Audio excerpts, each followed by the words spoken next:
Yanılsın, nerede yazılan okla? Yanılsın.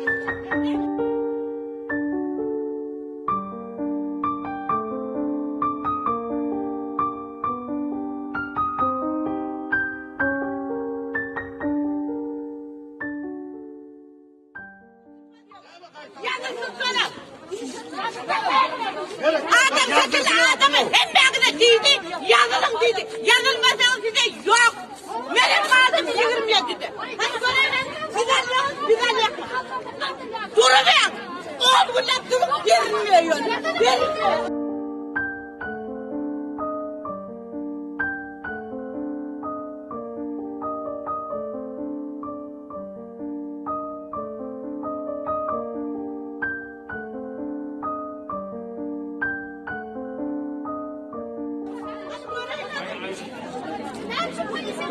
Yazılmayın, yazılın. Polisan dinlemeyin efendim. Polisan dinlemeyin. Yazılın, fark edin. Вчерашний я список, вот поверите, вчерашний список. Я буду по вчерашнему стоять, а не по сегодняшнему.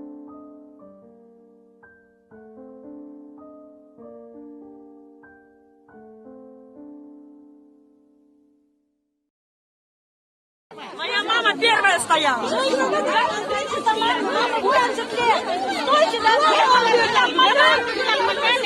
Durmamen talonlar yazıp ayrıyın.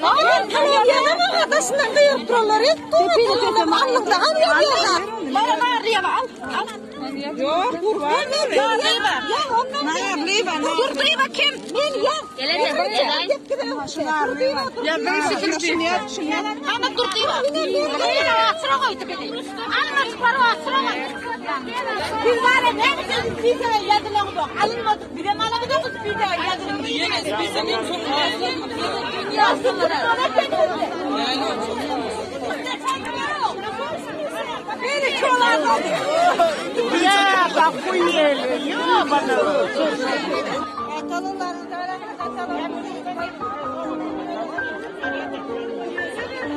Ben bir kola haber verdim bunlara. Neye yazmak haber diyor. Yok bana. Ona şey yap. Telefon var.